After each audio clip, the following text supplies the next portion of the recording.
Hello guys and welcome to this installment of A Computers and Technology. Today we're going to be taking a look at this Mediasonic ProBox 3.5-inch SATA drive enclosure that I picked up from Amazon for $19.99. First off, as you can see, it's in the box, so I'm going to have to unbox the product. Usually I unbox the product beforehand and then just do a voiceover, but I've just been so slammed with college. I haven't had time over the week, so I had to wait till the weekend and wait till I actually did the video to unbox it, so you're really going to be getting my first impressions here. So I'm going to take it out of the box, open up the box. Of course, we'll take a look around the box for a couple seconds. Not going to spend too much time on it. We'll take a look at the actual product. I'll tell you my first impressions and all of that good stuff. And I'll take this Western Digital Caviar SE drive. I know this is an older drive, but this is the only thing I really have laying around.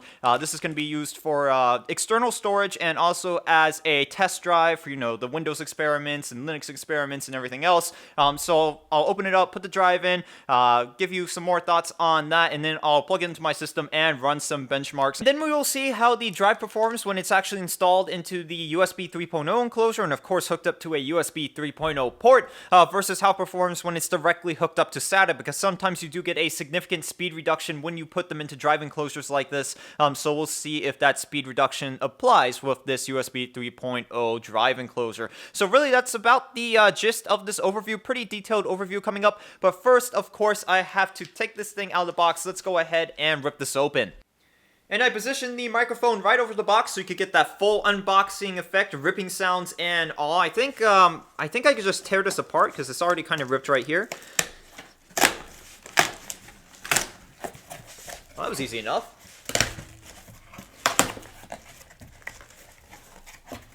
Oh, there's like two little air pack things in here. That's it? Are you serious? That's how they packed it?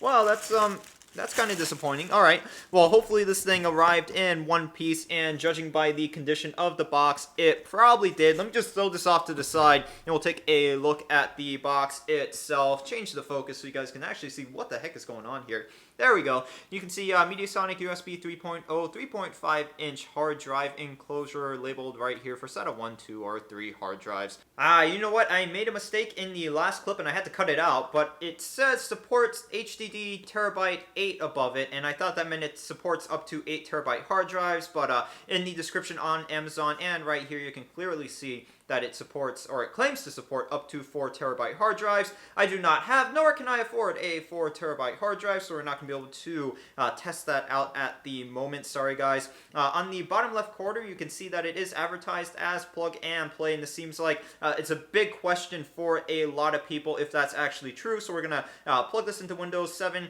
plug this into Linux, and see if it automatically detects the hard drive in the hard drive enclosure. Nothing really right here on the side. Moving to the back, you can see there is a little bit more information. So what are we looking at? Power status and access LED indicator. Supports USB transfer speeds of low speed, full speed, and high speed, and even super speed. What else is here? I mean, anything else you really want to read, you can read now. If you're watching this in 1080p, you should be able to see everything. So I'll let you read that off yourself. Taking a look at the other side, nothing really there. Some sort of serial number right here, and on the other side, it's the exact same. So let's go ahead and cut through these little plastic tabs on the side and pop the box open. Let me change the focus. God, that's really out of focus. There we go. That's a little better.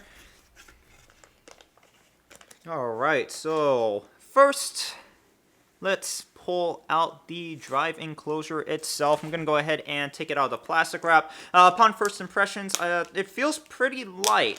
I mean, so that's not necessarily a bad thing. It makes it a little bit more portable. Once I take it out, I'll actually be able to feel the quality of the case itself. And it doesn't feel too bad. If you've ever had like a cheaper Netgear router, that's kind of what this feels like. It's pretty much the exact same size too. I'm not really sure how to open this up. I'll look at the manual in a minute to figure out how to actually install the drive. Every drive enclosure is a little bit different, but you can see on the back we have a on and off switch right here. Input for 12 volt DC power supply, LED indicator right here, and the input for the USB cable. And that's really it as far as ports and lights go on this thing.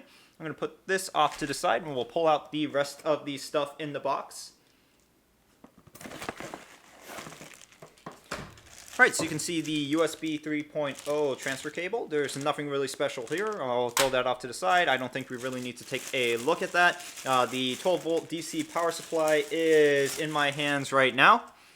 It is not... Oh, it is branded Shampoo Power. Interesting brand name. This power supply is capable of outputting 12 volts at up to 2 amps. So pretty beefy. Definitely enough for any hard drive that you put into this thing. So I think that's about it. Did I miss anything else? Oh, yep, there is a... that's not a user manual. I lied. And what are these? Some sort of black sticky tape thing. And some sort of mounting screws. Where in the world... Is there no manual? It does not come with a manual.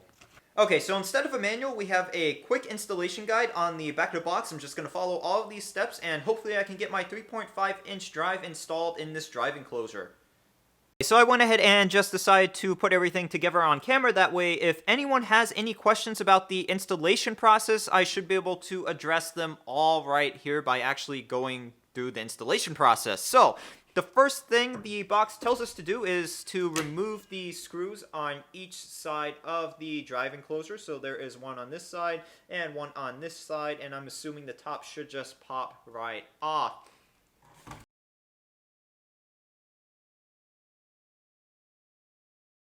The way that came apart was kind of awkward. I didn't expect half the assembly to come off like this, but it did. I thought just the top part came off, but I was wrong. This whole section just lifts off the bottom of the case. And now everything is exposed. We can see where the USB port is and where the 12 volts for the drive goes in.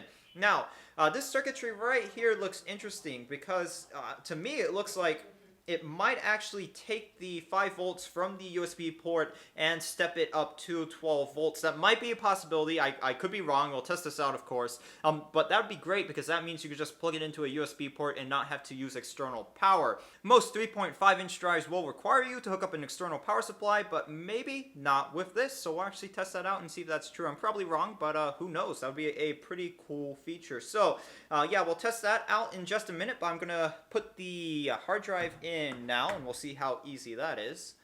Now I'm hitting the drive installation step. At this point, you just want to take your 3.5-inch drive, line up the SATA connectors of the drive enclosure and the hard drive, and slide them in place. Which might be a little bit difficult because it's kind of hard to see down there, but I feel it sliding into place, and there we go. It looks like at this point it should be almost ready to go. Once the drive has been fully seated into the SATA connectors, the screw holes for the drive and the drive enclosure should line up perfectly, and you can take those 2 screws that we saw earlier and just secure the drive using them.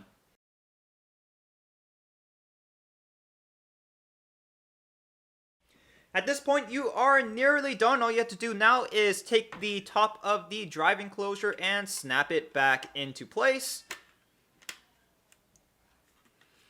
And then you're just going to take the 2 little black screws and put them back where they belong.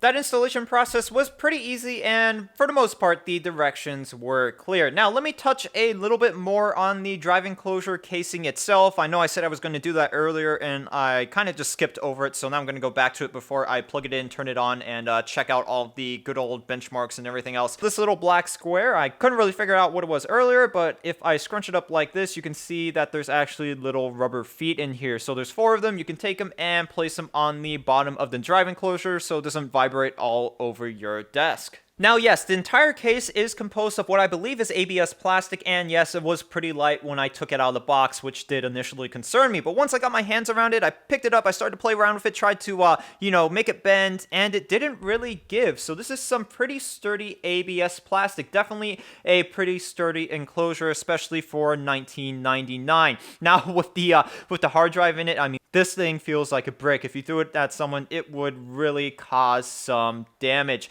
So let's take take a look at some of the features a little bit closer. This entire surrounding right here is ventilation, so this actually goes in and there's some small vents under here. On the back, there's some more ventilation.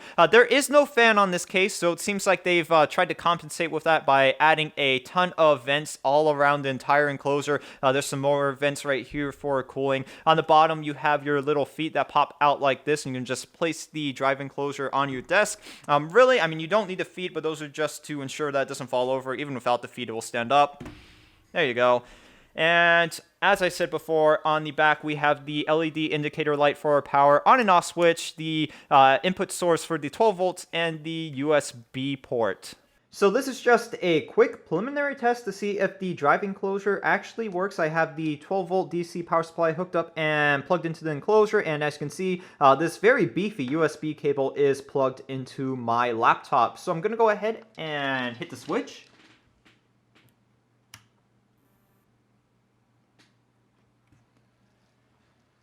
And I'm not sure if this drive is formatted or not. Oh, there we go. The volume is showing up on my computer, so I'm going to pop this open. Fail to mount new volume. It looks like I'm going to have to format this first, so let me format this and then I'll get back to you. We are good to go now. I went into Gparted and formatted the 400 gigabyte drive, and now the system is detecting it. So it is plug and play with Linux. Let's go ahead and move over to my Windows machine and start those benchmarks. Just to satisfy my curiosity, I want to try this out. I don't think it's going to work, but who knows, it might. So I went ahead and unplugged the 12 volt DC power supply, and we have the USB cable still plugged in, providing 12 volts to the drive, or 5 volts to the drive, sorry. So I want to see if the drive enclosure circuitry is actually capable of stepping up that 5 volts to 12 volts, allowing it to run on just the power from the USB cable. With these 3.5 inch drives, that's not really a thing. But I want to see if it might be with this drive enclosure. So I don't expect this to work, but it might. Who knows? And no, I was completely wrong. So I'm going to make a video where I actually try to step up the 5 volts and get to have the drive enclosure run off USB completely and not have to do it with the 12 volt power supply. That video will be coming up soon. The great thing about using this drive is that I've already benchmarked it with SATA, so our read and write speeds clocked in around 75 megabytes per second. You can see the exact numbers right there, and I benchmarked this using my custom video editing rig, and this has 16 gigabytes of DDR3, AMD FX 6300, and the board's capable of supporting up to SATA 2 speeds. This Western Digital Caviar drive is nowhere near close to saturating the SATA 2 interface, so I'm not really worried about that. I'm going to pop over here to my laptop. Going to open up Crystal Disk Mark. And by the way, it was plug and play with this drive enclosure and Windows. Had absolutely no problems with that. I plugged it in, it turned on, and then it automatically installed the drivers, and I was up and running. So I want to benchmark drive E, which is the drive in the drive enclosure. We're just going to leave everything else at stock settings and hit start. And by the way, this is an Asus G75 gaming PC with a Intel i7. We have 12 gigabytes of DDR3 in here. And most importantly, this laptop does have USB 3.0 ports. So I'm going to go ahead and start the benchmark now, and we'll check out the results in just a minute. By the way, that power indication light also serves as the access indicator light as well. And I'm actually pretty impressed right now because sometimes these cheaper drive enclosures tend to cut down on the sequential read and write speeds by just a little bit. I've seen it go all the way down to, you know, cutting it down in half. So sometimes it can be pretty bad. But with this drive enclosure, I see absolutely no reduction in the random read or sequential read and write speeds. That's great. So I'm very happy with those results, and I keep finding really neat features with this drive enclosure. Once again, this is my first time using it because I've just been slammed over the week and I haven't had time to open it and play around with it.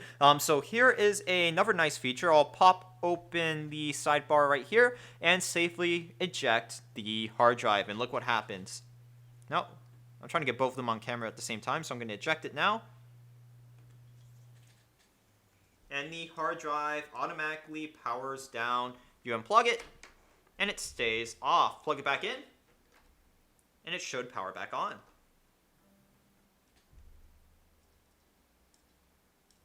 There we go. And a dialog box should pop up in just a second, and the drive is back online. Now I just want to gauge in general how effective this drive enclosure design is at keeping the hard drive cool. So I'm going to run a longer benchmark, and I have crystal disk info up right here. So this is the temperature of the drive in the drive enclosure while just sitting idle. It's currently sitting at 34 degrees Celsius.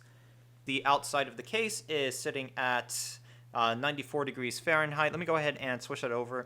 So yeah, we're sitting around the same temperature on the outside of the case. I'm going to go ahead and run the benchmark. It should probably take, I don't know, maybe around 15 minutes, and then I will get back to you guys on what the final temperature is. Because once again, we don't have any external fans or external fins acting as a heat sink to cool this thing. We just have vents in the front and back allowing air to flow through, and of course the vents on the side of the case as well. So I'm going to start the benchmark now and get back to you guys with those final temperatures. After 10 minutes of some pretty intense benchmarking, the drive is sitting at 38 degrees Celsius, so not too bad at all. And what is the outside of the case sitting at? It should be around the same thing.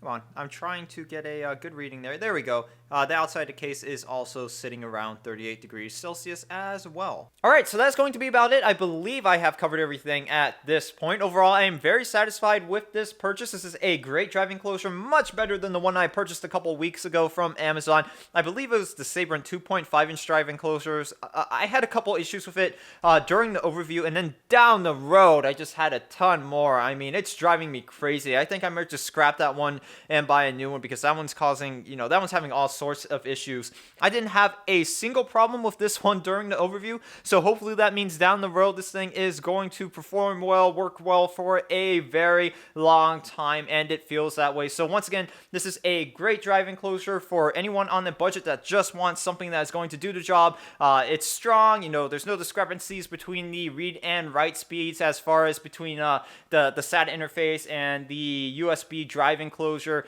The cooling solution that they have here actually works just fine, and it comes with everything you need to get started. It doesn't come with a manual, but the directions on the back of the box are really all you need. So you got your power supply, your USB cable, and then of course the drive enclosure. And real quick, let me address a couple things before I end the video. I know I'm going to get two primary complaints. One is I did not use a solid state drive to benchmark the drive enclosure. If I could afford to have a separate solid state drive for benchmarks, I would have, but I don't. And the same applies for that 4 terabyte capacity. If I had a 4 terabyte hard drive and I could afford one, I would have it, but I can't afford it. So if you guys want to make that happen, and believe it or not, you can, go ahead and use my Amazon Associates link in the description to purchase this drive enclosure if you plan on buying it. I get a small commission, and it doesn't cost you guys anything. It really helps me out. So I would appreciate it if you guys would go ahead, navigate down to the description, and use my Amazon Associates link to make your purchase. And also, I know that a couple people probably think I'm pretty silly for thinking that a 3.5-inch drive would just run off the power provided from a USB port. I was just speculating, I was just being hopeful,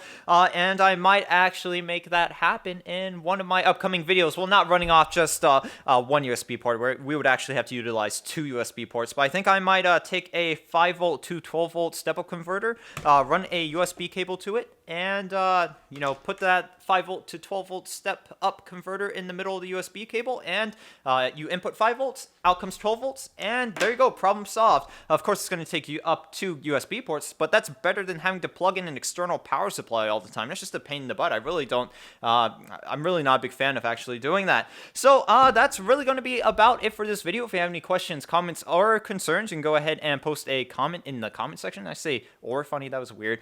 Please do not forget to subscribe to my YouTube channel, and of course, please do not forget to like this video. I will see you guys in the next installment of AA Computers and Technology. Thanks for watching.